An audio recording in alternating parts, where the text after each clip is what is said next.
Bom dia. Tem algumas pessoas que eu acho que eu conheço olhando. Então, vamos lá. Eu vou falar da sexualidade da mulher contemporânea. Então, a primeira questão que eu coloco aqui é, quando nós falamos de sexualidade, vamos ensinar sexualidade, vamos falar de sexualidade, o que vem primeiro à cabeça da maior parte das pessoas? Vocês não gostam de responder? Eu gosto de aluno que participe. Ótimo, ela já respondeu aqui, achei ótimo, o ato sexual. Todo mundo tem em mente exatamente isso. Se eu falar para um grupo, dependendo do grupo, eu trabalho com sexualidade, já vão uns me olhar de cara feia, e outros vão me julgar, e outros vão começar a perguntar tudo da sexualidade. Do ato sexual, como você falou, da prática sexual. Então, eu acho que, para começar a palestra, eu vou primeiro falar o que é a sexualidade. O que será que é essa sexualidade que todo mundo... O que é a sexualidade? Porque eu sempre digo para os meus alunos, gente, você quer dar uma palestra, você quer trabalhar numa ONG, você quer oferecer um projeto? Antes de qualquer coisa, você fala o que é sexualidade para desconstruir essa ideia que sexualidade é só sexo. Então, eu vou aqui... Sexo é diferente de sexualidade. Então, quando a resposta da colega aqui, que eu gostei, duas acho que responderam aqui, todo mundo pensa em sexo. E quando todo mundo pensa em sexo, distancia a gente totalmente da sexualidade. Por quê? O sexo, historicamente, tem toda uma construção histórica de repressão, uma construção histórica do pecado, do feio, do sujo, do castigo. E se a gente pegar a história, a própria igreja era proibido o sexo, tinha toda uma forma de fazer exclusivamente para procriação. Sexo era só para procriação, ok? Aí eu estou falando de sexo. Mas eu quero... Deixa eu passar aqui. Então, a resposta geral, quando a gente fala de sexo, é relações sexuais ou órgãos, que eu pus bem pequenininho, órgãos sexuais. Qual é o seu sexo? Masculino ou feminino? Não é assim? E quando o filho pergunta para o pai, pai, o que é sexo? E o pai fica vermelho, a mãe amarelo, e já imagina que ele quer falar de sexo. Não. Aí, se eu for uma mãe que tem esclarecimento, de onde você tirou isso? A criança vai falar, eu li aqui na ficha. Sabe as fichas de inscrição da escola? Masculino ou feminino. Mas uma coisa que a gente tem que tomar muito cuidado, a gente tem um olhar de adulto sobre a sexualidade, carregada de preconceito, carregada de tabus. E quando uma criança pergunta, mas às vezes o que ela está perguntando não tem nada a ver com sexo. Algo que ela ouviu, algo que ela tirou por aí. E a gente, ao responder, já se espanta, nem responde, às vezes, cala a boca, isso não é coisa para falar agora. Então, quer dizer, eu afasto esse filho da relação de confiança, de credibilidade. Então, a gente tem que tomar muito cuidado com isso. E aí fica difícil de trabalhar a sexualidade, concorda? Quando todo mundo olha para a sexualidade como ato sexual, órgãos genitais, que é o sexo masculino e feminino, fica difícil. E aí eu vou trazer aqui... Tá difícil. Espera aí. Eu que estou apertando errado, gente, desculpa. Eu trago um monte de coisa, mas falta mais um monte de coisa. Eu trago o que cabe ali dentro. Ok? Então, vamos lá. Relações de gênero, sexualidade, prazer, sexualidade, afetividade. Afetividade, vocês viram como eu cheguei aqui hoje? Não sei se vocês nem prestaram atenção, eu prestei. Eu cheguei, o professor Luiz estava ali, já deu um abraço apertado, gostoso, porque faz um tempo que a gente não se via. Isso é afeto, isso é sexualidade. Ela está nas nossas relações, com os nossos colegas, com os nossos familiares. Saúde sexual, prevenção. Ali está DSTs, AIDS, mas já é ISTs, tá, gente? Acho que eu peguei um slide bem antigo e botei a figura. Respeito a si e respeito ao outro. A primeira coisa que eu digo que a gente tem que aprender é a respeitar o outro e a se respeitar. Se eu não faço isso, pronto, eu já não vivo feliz, concordam? Somestesia, imagem corporal. Imagem corporal é algo que marca hoje em dia absurdamente.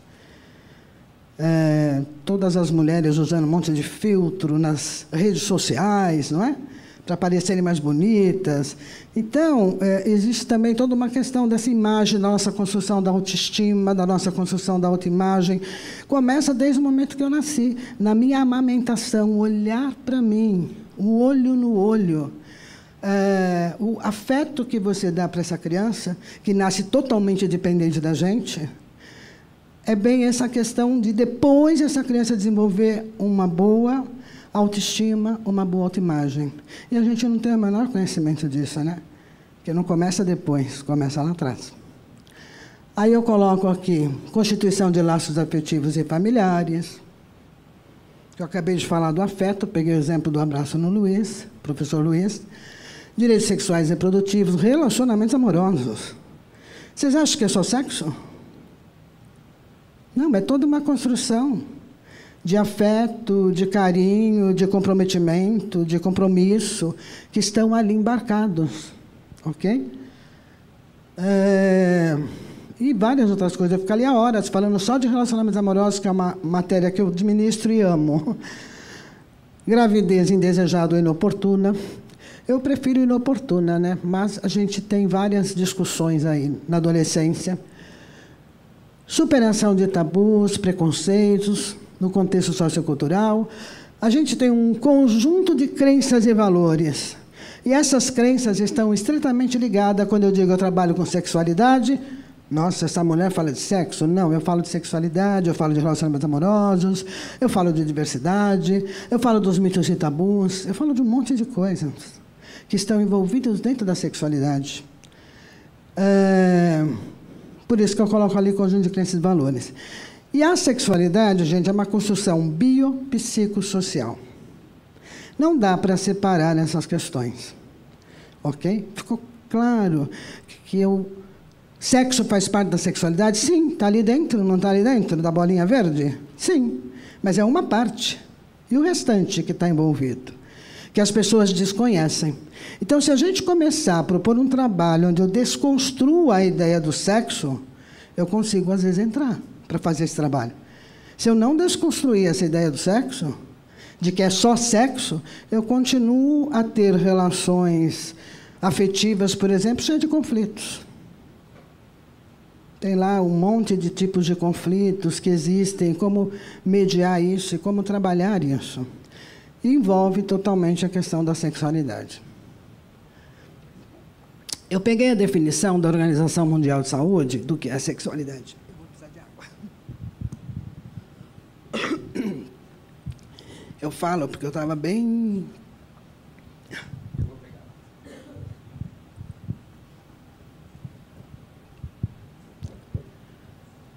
Primeiro, que eu tomo muita água. Segundo, que eu estou meia rouca. Achei que não ia...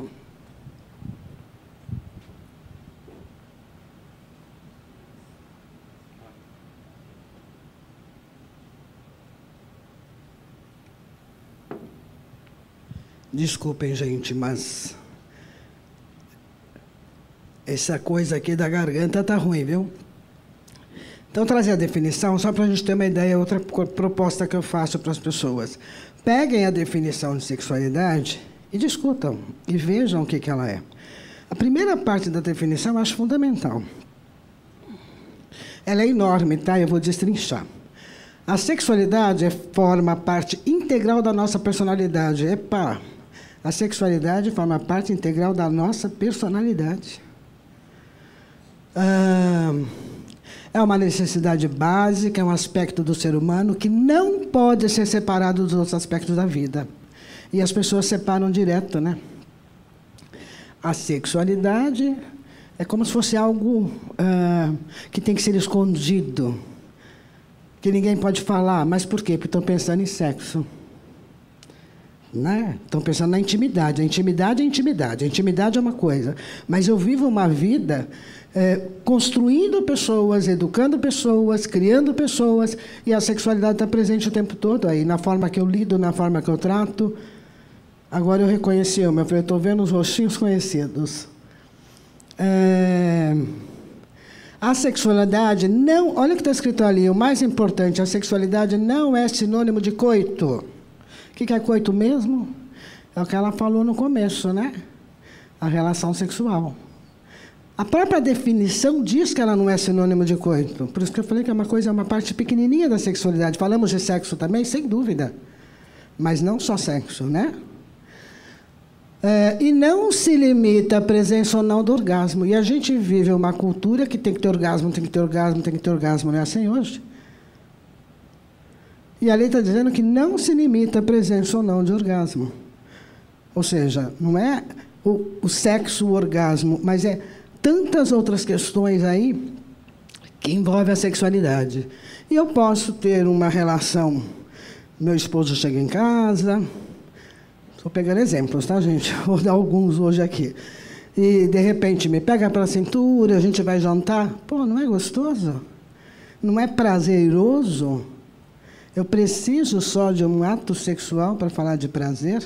Então, por isso que coloca que a sexualidade é muito maior que isso. Então, ela não se limita só a isso. E as pessoas tendem a limitar a sexualidade ao sexo e a sexualidade ao orgasmo e prazer. Ok?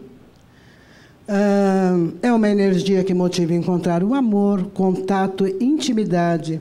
Se expressa na forma de sentirmos no movimento das pessoas, como essas tocam e são tocadas. Foi o exemplo que eu dei do Luiz, que está por ali. Que eu cheguei, abracei forte, fiquei depois, abracei as meninas aqui, que foram minhas alunas. Isso é afeto, isso é acolhimento, isso é cuidar do outro também. Que é o que a gente colocou logo no primeiro momento, né?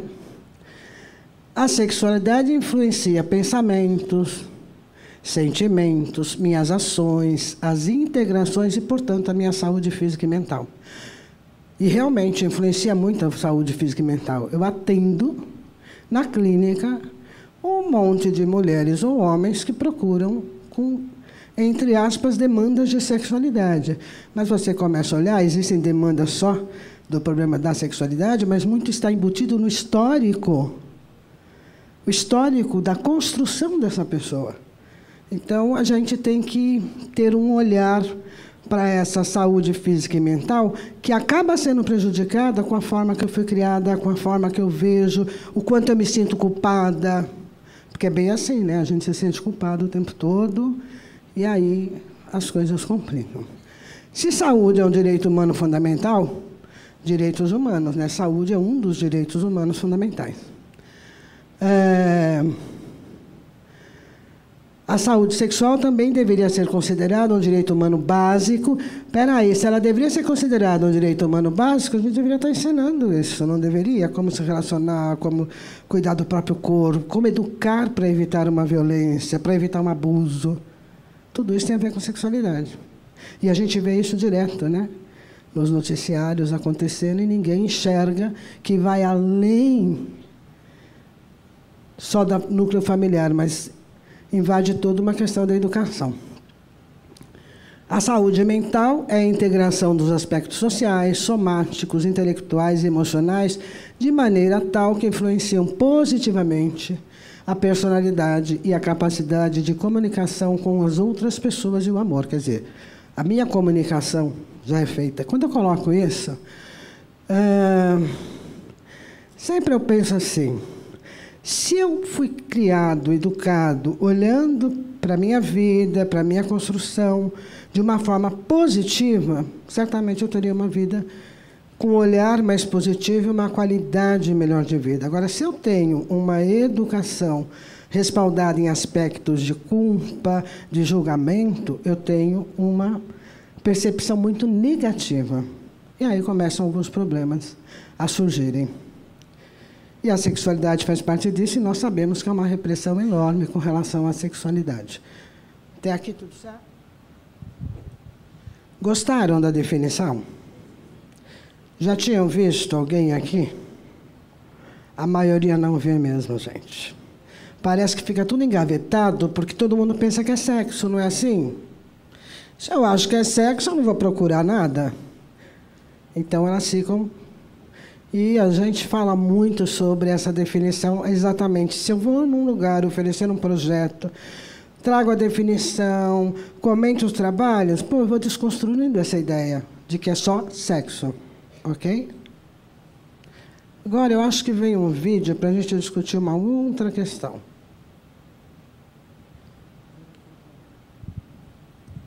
O presente está repleto de passado. A mulher cativante não recebe o homem com uma longa lista de problemas que ela teve naquele dia. A mulher cativante sempre avisa um disparo e gosta de esperar o marido em casa com comida pronta. A mulher cativante sabe que o sexo representa um papel muito importante na vida do marido. Por isso, ela sabe também que não pode recusá-lo. Tudo que fizer na cama dirá que aprendeu com ele. A mulher cativante aceita que o homem se interesse por futebol e pela companhia dos amigos. A mulher cativante não desconfia quando o marido trabalha longas horas e chega tarde. A mulher cativante tem a obrigação de passar batom e se maquiar e aparecer bonita e perfumada. A mulher cativante deve considerar o homem a pessoa mais importante da sua vida. Deve dar mais valor do que a todas as outras pessoas, inclusive a si mesma. Você acredita nisso? Ficaram com raiva agora de mim, né? Professora, a senhora foi um vídeo desse. Eu tenho que fazer isso com meu marido? Não é assim que vocês se sentiram? Opa, esqueci do microfone. Eu já começo a gritar, né, gente? Acho que vocês ouviram. Acho que vocês se sentiram super mal, né? Falaram, que negócio é esse? A mulher cativante. Da onde é que a professora traz isso e tira isso? Para vir trazer para a gente está num outro momento, né? De haver uma parceria, de haver uma cumplicidade. Mas muitos dos nossos familiares foram criados olhando para isso. A mulher submissa, a mulher que... Estou errada?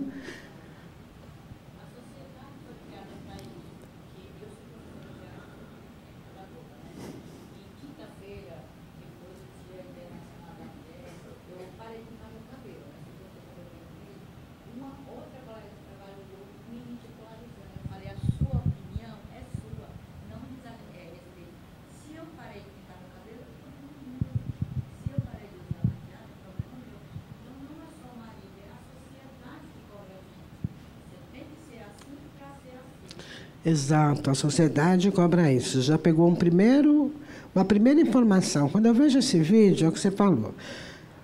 Nós vemos que a sociedade cobra um monte de padrões, de beleza, de idade, como a professora ali vai falar, e é uma verdade, o idoso sofre, julga, sabe, a vida é minha. Se todo mundo pensasse a vida é minha, eu cuido do jeito que eu quero e seja feliz, seria ótimo. Infelizmente, as pessoas ficam querendo se meter na vida dos outros. E esse vídeo ele traz uma fala da Simone de Beauvoir, do livro O Segundo Sexo, que ela coloca que a gênese da desigualdade está dentro do lar, no espaço privado. Que é isso que retrata aqui? Essa gênese, ou seja, essa origem, né? Vou corrigir a minha fala, a origem dessa desigualdade está dentro do ambiente familiar. Só que essa desigualdade, eu vou falar usando a Simone de Beauvoir, que ela coloca no livro, é o patriarcado. Então, quando ela define o patriarcado, é a mulher oprimida. Por essas questões, uma mulher nessa época, vocês acham que quando foi isso? Vamos lá. Quando foi essa história da mulher ser assim? Que ano? Que época vocês acham que é? Ninguém quer dar um palpite?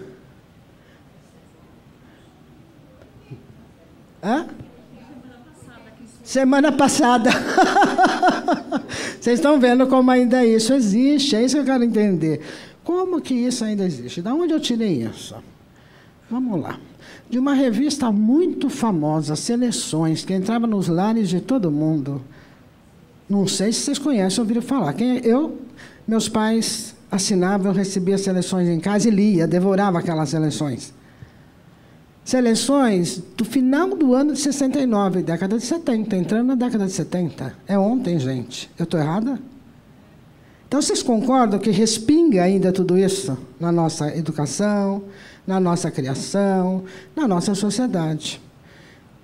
O possuir a mulher, o possuir o corpo da mulher, o ser o dono da mulher, Isso foi muito, isso vem desde 1700, 1800, começa a vir todo esse processo de uma dominação muito grande. Inclusive, existia uma fala, né, na Idade Média: o corpo da mulher é todo pecado, o corpo do homem só da cintura para baixo. Então, tudo isso a gente tem que ter muito claro. E aí, esse texto que acabamos de ouvir, né, é tirado da revista Seleções, de outubro de 69, há mais ou menos 53 anos, vai fazer 54 no final do ano. O nome do texto o que é que torna uma mulher cativante? Quem escreveu? Um psiquiatra americano, Theodore Robbins. Opa, um psiquiatra, professora. Todo mundo fala muito da igreja, né? Que a igreja é castradora, que a religião... Cuidado, gente. Nós temos algumas instituições de poder e que foram controlando, eu vou falar que é um controle, que não é só a religião. Eu já dei aula para muitos médicos e levo toda essa questão do higienismo, do que fizeram, por exemplo, casamento com diferença de idade, foi uma criação médica, que tem que ter pouca diferença. Mulher 18, homem com 24. E todos eles concordam. Então, nós temos também a medicina como um órgão de poder controlador. Ok? Por isso que você está vendo ali um médico psiquiatra falando isso. Você vai achar que é a igreja? Não vai achar que é a igreja que está falando isso?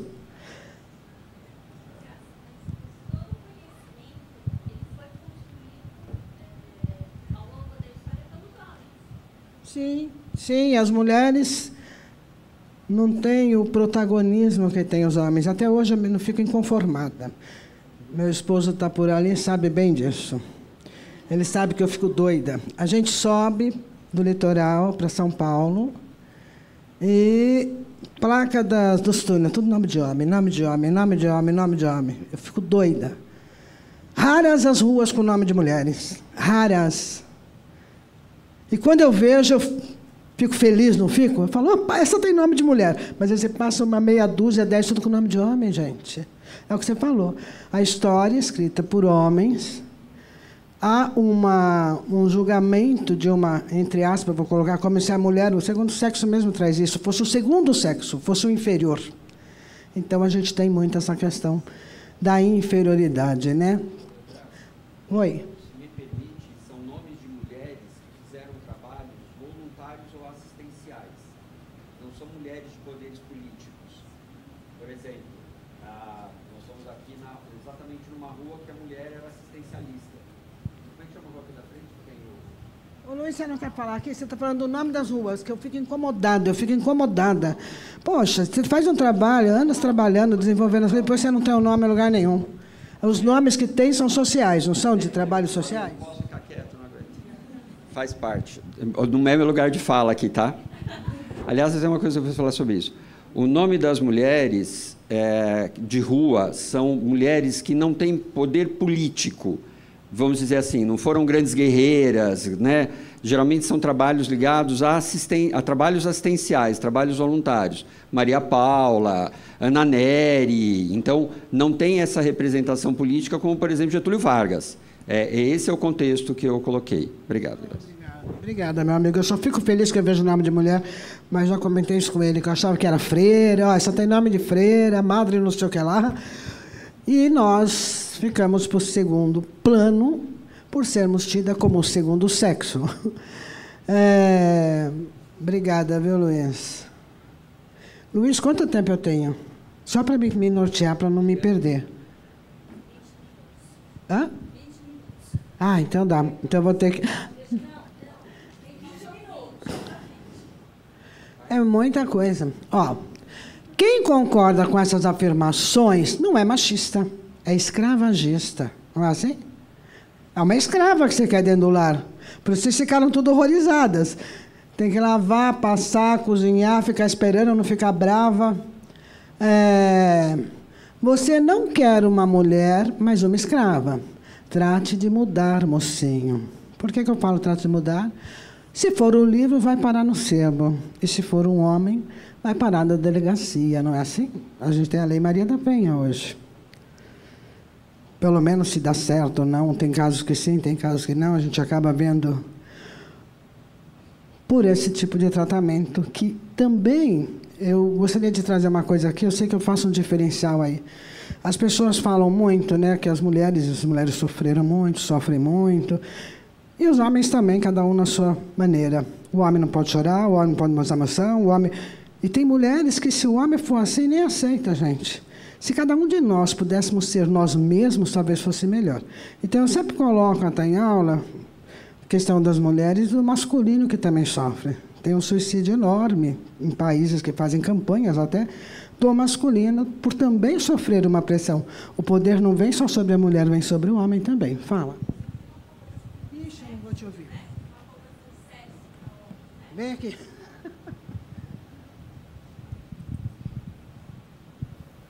Eu não sei nem se podia falar. Pode. Já estou falando. Vai. Bom dia, tudo bem?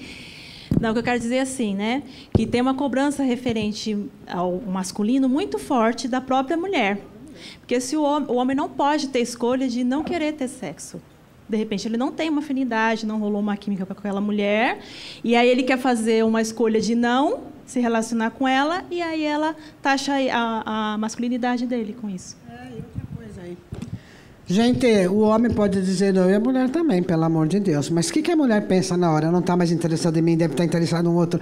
Porque a gente foi criada competitivamente. Isso eu acho outra questão. Mulher, homem, se você vê um grupo de homens, você não vai ver o homem falando mal da esposa, mal do namorado, nada disso. Se você vê um grupo de mulher, está falando mal do marido, está falando, gente, ou da outra mulher. Então, é uma educação que fez para que a gente tivesse uma desunião, até para ter um maior controle. Vocês sabiam disso? Se nós continuarmos assim, nós estamos perdidos, né? E aí, continuando aqui, eu vou pedir para vocês fazerem alguma...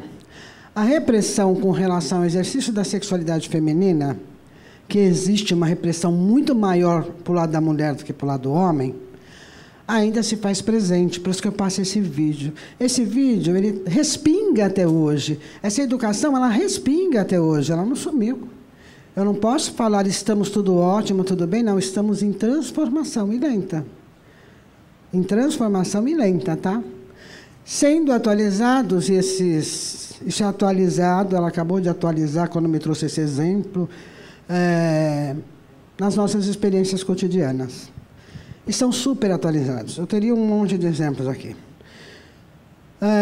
Fui atender... Não, ouvi uma adolescente, 14 anos, hoje deve estar com 18. O que você aprendeu na escola de sexualidade? Eu aprendi que a gente tem um buraco, olha só, que a gente tem um buraco onde sai a menstruação e o nenê. A gente é em pleno século XXI, nós não estamos educando. E aí o que acontece? Quais as consequências disso? Primeira consequência, se vocês acompanham da educação, vocês conhecem a Pesquisa Nacional de Saúde do Escolar. Na Pesquisa Nacional de Saúde do Escolar, de 2020, que foi a última, que é um monte de alunos do Brasil inteiro, do ensino médio fundamental, que são pesquisados, um número grande que dá um sentido à pesquisa, mais de 10 milhões aí são pesquisados. As meninas têm as primeiras relações sexuais entre 12 e 13 anos. Vocês sabiam disso? A grande maioria, 12 e 13 anos. Elas conhecem o corpo? Não. Vocês conhecem? Se eu falar para cada um aqui, comece a imaginar, imaginem, o teu corpo, o nosso corpo ele é todo nosso, ok? Imagine o teu corpo, imagine você desenhando o seu rosto. Você vai ter dificuldade de desenhar teu rosto, você pode ter dificuldade no desenho, tá? Mas imaginar teu rosto você não tem? Não. Desenhe sua perna. Algum problema de desenhar a perna? Nenhum, né? Tem algum problema? Braço, mão? E quando a gente tem os filhos pequenos, a gente canta o quê? Ensina o quê? As partes do corpo, não ensina? Mãozinha, pezinho, olha o olhinho, não faz assim? Cabecinha, narizinho, boquinha, mostra a mãozinha. A gente faz isso. É saudável? Sim, mas a gente não mostra. E se eu pedir para vocês agora, imagine a sua genitália e desenhe a sua genitália. Vocês imaginam a sua genitália e sabem desenhar a genitália? Se vocês não souberem, eu bato em vocês. São alunas, elas têm que saber. Estou brincando, viu, meninas? A maioria não sabe, vocês concordam? Por quê? Porque nós tivemos uma criação repressora, não põe a mão aí, isso é feio, isso é sujo. E isso repete até hoje, porque eu atendo muitas mulheres de todas as idades, tá? Das mais velha, que foi um atendimento social, que até hoje eu tenho na memória, uma mulher de 73 anos, que foi uma maravilha. Vou depois participar na palestra dela para contar esse caso. Eu não vou contar agora não, porque é interessantíssimo. E isso respalda até hoje nas nossas vidas. E aí eu vou dar banho numa criança. Olha quanto impacta essa negação da sexualidade. Vou dar banho na criança, ensino a tomar banho, ela vai tomar banho sozinha, só que eu não ensino o cuidado com a genitália, como lavar a genitália. Até eu tenho medo de lavar. Tem mulheres que não lavam direito a genitália feminina e a masculina. A feminina tem que abrir para lavar, vocês concordam? E a masculina tem que pegar a glande e puxar, porque forma aqueles megmas. Tem um homem aí, tem 2 homens, 3 homens, que sabe que forma. E tem que fazer isso. Como eu sempre trabalhei também muito em escola, muitas vezes a criança pequenininha, menina, vou pegar o exemplo de menina, nós estamos falando de mulher. Se eu estivesse falando com um monte de homem, eu ia dar um monte de exemplo de homem. Professora sobe, a fulaninha de tal vive se coçando. Acho que deve estar acontecendo algum abuso, alguma coisa. Olha só, a cabeça das pessoas já vai direto para isso. A gente tem que tomar cuidado com o nosso olhar e com a nossa experiência. A nossa subjetividade é nossa, não é do outro. E aí, eu, como conhecendo muito do assunto, falei, olha, primeira coisa, chama os pais, pede para levar no médico, e realmente era uma infecção urinária. Você é pequena, fica com a calcinha, se não trocar sempre, quem tem filha mulher sabe disso. E aí a professora já deduziu que estava acontecendo abuso. Imagina que absurdo. É um absurdo, gente. E qual é o impacto disso? A falta de educação sexual, a falta de ensinar. Olha, eu tenho uma neta. Minha neta ia para minha casa, ficava 2 dias em casa, estudava no colégio que eu era diretora executiva, e tomava banho com ela quando ela era pequenininha e ensinava. Teve um dia, ela bonitinha, 6 anos, vó, eu já sei tomar banho sozinha. Não vou conseguir terminar. Eu vou correr, pronto. Olha, eu teria um monte de exemplos, ficaria horas falando com vocês. Eu queria falar muito do corpo, porque a gente tem que cuidar e ensinar, e eu ainda falo. Qual a parte do corpo que tem roupa própria? Qual a parte do corpo que tem roupa própria, gente? Tem uma roupa só para aquele lugar, a cueca e a calcinha, porque é uma região íntima. Quem tem que cuidar, olhar, mexer sou eu, concorda? E mesmo o toque, a gente tem que ensinar para a criança que o toque, qual é o toque saudável, qual não é. Então tem toda uma questão que depois eu cresço, impacta na minha sexualidade. Eu não sinto excitação, eu não sinto desejo. Eu acho que o orgasmo está dentro da vagina, não está. E aí eu não consigo ter, não consigo. É assim, e a mulher sofre. A vulva, gente. Vulva, vou mostrar um desenho e vou falar sobre isso. A vagina, qual é o grande papel da vagina? A reprodução. Única e exclusivamente a reprodução. Olha, eu mostrei antes de perguntar. Se eu perguntasse para cada uma de vocês, porque tenho pouco tempo, qual a parte do corpo que vocês mais cuidam?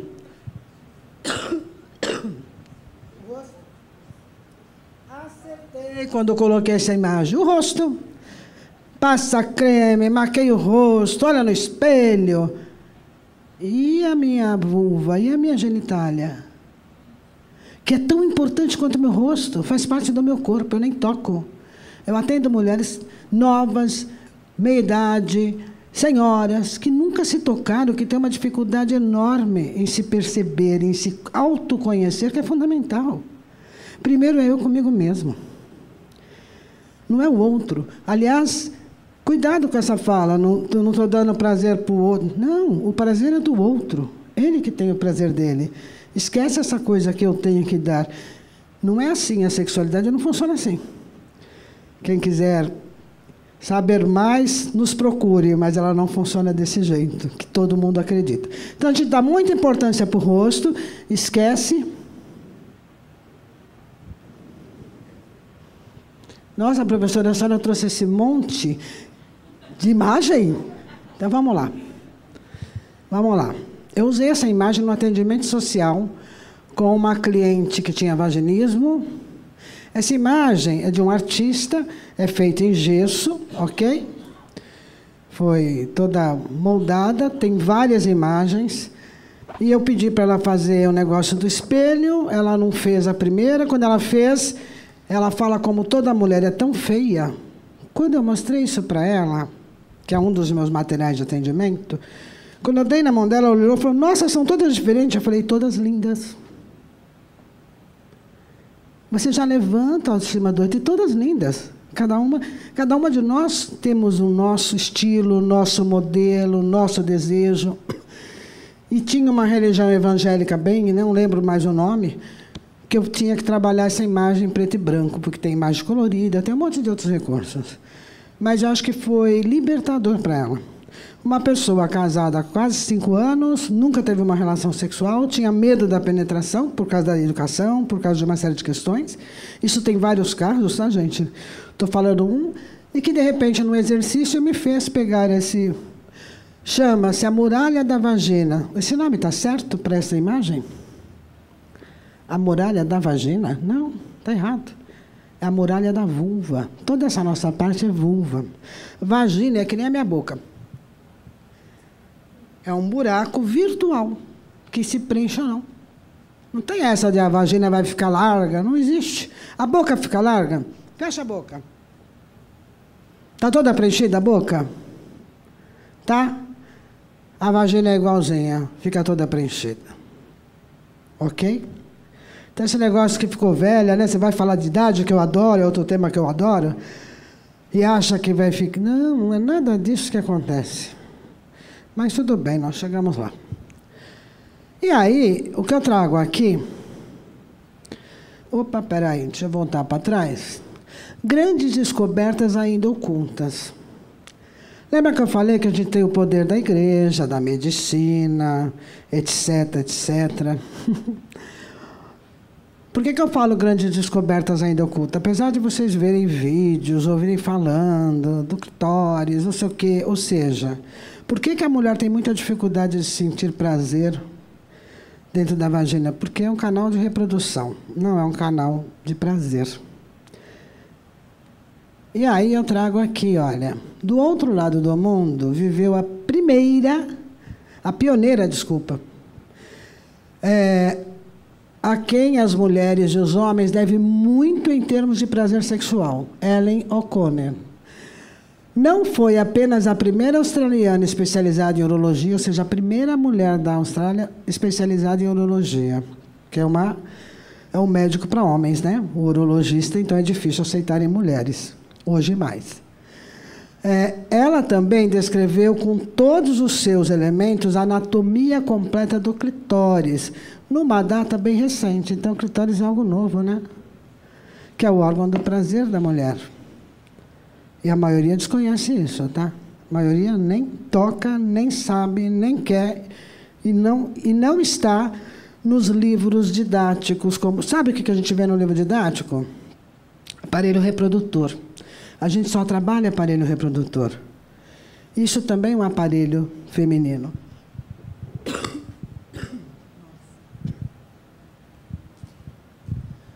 Olha, eu estou correndo porque ela me falou que eu só tenho 5 minutos. Não ficava 1 hora, elas me conhecem. Olha aqui. Eu fiz meu doutorado sobre esse órgão, ou seja, é um órgão. O clitóris é um órgão feminino que está dentro do meu corpo e que é o meu órgão do prazer. É aqui que a mulher sente o prazer. Ela pode sentir prazer vaginal? Sim, porque ela está estimulando o clitóris, que passa por dentro.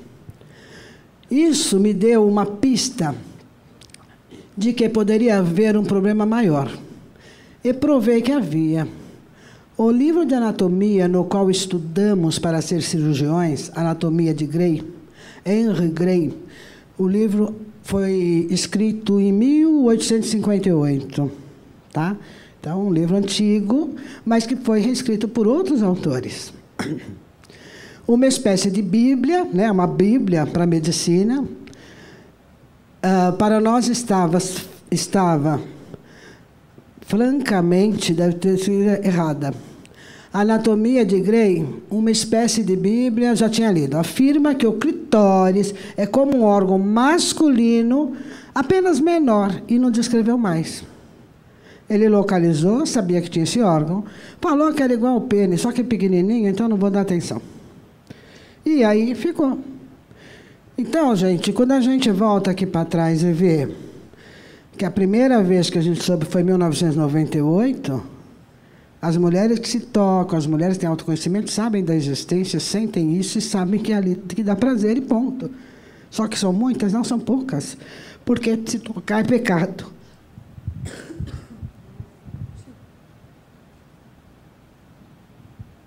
Tem que finalizar, né? Já passou meu tempo. Não? E aí eu não ensino o corpo para o meu filho, não ensino para minha filha, não ensino, olha, eu falo por mim, eu tenho uma experiência meia... Menstruei aos 12 anos, menstruei de manhã, meus pais trabalhavam o dia inteiro, chorei o dia inteiro achando que ia morrer, que estava doente. Minha mãe chega à noite, mãe, eu estou sangrando, eu não sabia o que tinha acontecido. Isso acontece com toda mulher. Gente, custava ela ter me educado para mim não ter sofrido o dia inteiro? E não pense ser só comigo, eu já ouvi isso de alunas.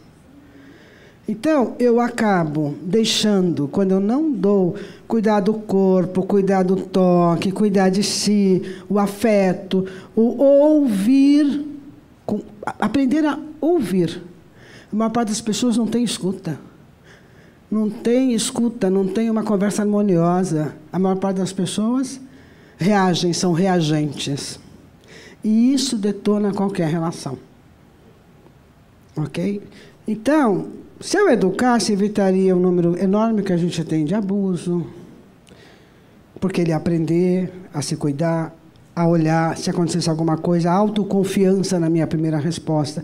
Então, falta tudo isso. Acho que é um caminho longo, ficaria horas aqui falando, dando exemplos, mas já me deram o feedback. Eu acho que eu finalizei com uma frase que eu... Não, peraí, gente, eu estou indo para... Que é uma frase que eu coloquei agora no Dia da Mulher, que é o que eu acredito. Aqui tem até... não, eu trouxe o clitóris. Desculpem, gente. Está vendo? Eu achei que estava terminando. Por que não saiu a cor? Vocês estão vendo? Aquela região maior ali, a abertura da vagina. Todo esse bulbo aqui, ó, bulbo do vestício, crucio clitoriano, não parece um pênis, aquele corpo cavernoso? Os nomes parecidíssimos com o pênis. Iguais, só que eles estão internamente dentro da vagina, na lateral.